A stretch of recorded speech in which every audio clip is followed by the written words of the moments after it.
छोटे पुरसकून गांव में जो लहराते हुए पहाड़ों और घने जंगलात के दरमियान वाक़या था। एक बूढ़ा गरीसाज रहता था जिसका नाम मिस्टर टोबियास था। उसकी दुकान गांव के किनारे पर वाक़या थी, जहां पत्थर की सड़क एक तंग मिट्टी की पगडंडी में तब्दील हो जाती थी जो जंगल की तरफ जाती थी। दुकान घड़ियों से भरी हुई थी, दादा घड़ियों, जेब की घड़ियों और हत्ता के छोटी छोटी कोको घड़ियों तक। हर घड़ी एक शाहकार थी, उस कदर मोहब्बत और महारत से तैयार की गई थी कि ऐसा लगता था जैसे वो सिर्फ वक्त ही नहीं बता सकती बल्कि कुछ और भी जानती हों। मिस्टर टोबियास एक मेहरबान आदमी था, हालांकि वो बहुत खामोश भी था। वो कम ही बोलता था जब तक कि ये जरूरी ना हो, और जब वो बात करता तो उसकी आवाज नरम होती थी, तकरीबन घड़ियों के टिक टिक की तरह। गांव वाले उसका एहतराम करते थे, लेकिन उन्हें उसमें कुछ पुरअसरार बातें भी लगती थीं। लोगों में कहा जाता है कि वो वक्त के बारे में दुनिया के सबसे ज्यादा जानकार हैं, कि उनके पास एक राज है जिसे कोई नहीं जान सकता। एक दिन एक नौजवान लड़का जिसका नाम सैमुअल था गांव में आया। वो तजस्सुस पसंद और मुहिम जो था, हमेशा नई चीजें दरियाफ्त करने की तलाश में रहता था।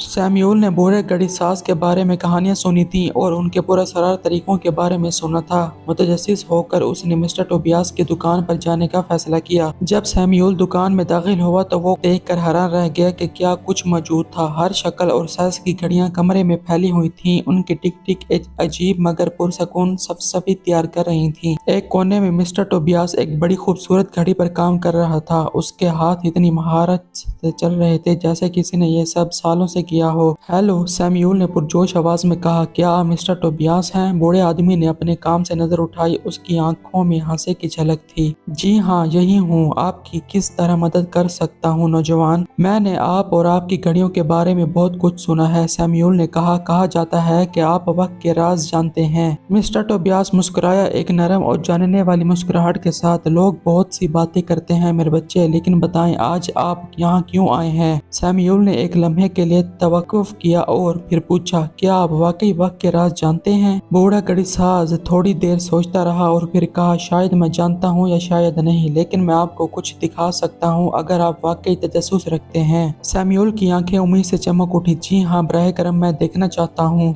मिस्टर टोबियास ने सर हिलाकर सैमुअल को दुकान के पिछले हिस्से की तरफ ले गया। वहाँ एक भारी मखमल के पर्दे के पीछे एक पुरानी गर्द आलूदादा घड़ी छुपी हुई थी। ये घड़ी दुकान की बाकी घड़ियों से मुख्तलिफ थी। उसका चेहरा अजीब अलामतों से कंधा था और उसका पेंडुलम सुस्त, तकरीबन मशहूर कुन धड़कन के साथ चल झलक रहा था। ये मिस्टर टोबियास ने कहा, कोई आम घड़ी नहीं है, ये बहुत खास है। ये खास क्यों है? सैमुअल ने घड़ी पर से नजर हटाए बगैर पूछा। ये घड़ी, मिस्टर टोबियास ने वजाहत की, वक्त को कंट्रोल करती है। सैमुअल ने हैरत से सांस ली। वक्त को कंट्रोल करती है? कैसे? बूढ़े घड़ीसाज ने वजाहत की। पुराने जमाने में मैंने वक्त को मैनिपुलेट करने का एक तरीका दरियाफ्त किया था। ये घड़ी उस दरियाफ्त का नतीजा है। उसके जरिए मैं वक्त को सुस्त कर सकता हूँ, तेज कर सकता हूँ, या हत्ता कि उसे मुकम्मल तौर पर रोक भी सकता हूँ। सैमुअल हैरत ज़दा था, लेकिन आप वक्त को कंट्रोल क्यों करना चाहेंगे? मिस्टर टोबियास ने आह भर कर कहा, एक वक्त था जब मैं सोचता था कि मैं माजी को बदल सकता हूँ, अपनी गलतियों को दुरुस्त कर सकता हूँ और चीजों को सही कर सकता हूँ। लेकिन वक्त के साथ छेड़छाड़ हल्की फुल्की चीज नहीं है, हर अमल के नताज होते हैं, और मैंने जल्द ही सीख लिया कि माजी को बदलना मुस्तकबिल में नई मुश्किलात पैदा कर सकता है। सैमुअल ने बूढ़े आदमी के लिए हमदर्दी महसूस की। क्या आपने माजी को बदला? घड़ी साज ने आहिस्तगी से सर हिलाया। मैंने किया, लेकिन उसने मुझे वो खुशी नहीं दी जो मैं चाहता था। उसकी बजाय उसने मुझे एक भारी दिल और बहुत सारी पछतावे दिए। सैमुअल ने खामोशी इख्तियार कर ली, बूढ़े आदमी के बोझ का बोझ समझते हुए। फिर उसने पूछा, अगर आपसे इतना नापसंद करते हैं तो आप उसे क्यों नहीं तबाह कर देते? मिस्टर टोबियास ने घड़ी को अफसोस भरी नजर से देखा। मैंने कई बार इसके बारे में सोचा, लेकिन मुझे यकीन है कि इसे तबाह करना गलत होगा। ये घड़ी वक्त की ताकत और हमारे इंतखाब की अहमियत की याद दहानी है। ये एक सबक है जो भूला नहीं जाना चाहिए। सैमुअल ने बूढ़े आदमी और उसके बोझ के लिए गहरे एहतराम के साथ घड़ी को आखिरी बार देखा। शुक्रिया मिस्टर टोबियास, जो आपने मुझे दिखाया। मैं कभी नहीं भूलूंगा कि आज मैंने क्या सीखा। मिस्टर टोबियास ने सैमुअल के कंधे पर हाथ रखा। याद रखो सैमुअल, वक्त एक कीमती तोहफा है, उसे अच्छी तरह इस्तेमाल करो और कभी उसकी कदर न कम समझो। उसके साथ सैमुअल ने घड़ी साज की दुकान को छोड़ा। उसके दिमाग में ख्यालात की हलचल थी। उसे मालूम था कि उसने कुछ गैर मामूली दरियाफ्त किया है, लेकिन उससे भी अहम बात यह थी कि उसने ये वक्त की नौयत और दानिशमंदाना फैसला करने की अहमियत के बारे में एक कीमती सबक سیکھا تھا۔ جب وہ گاؤں کی طرف واپس چل رہا تھا تو وہ گاؤں کی گھڑی نے گھنٹی بجائی، اس کی آواز سڑکوں میں گونج اٹھی۔ سیموئل نے مسکرایا، جانتے ہوئے کہ وقت اپنی تمام پراسراریت کے ساتھ مسلسل ٹک ٹک کرتا رہے گا اور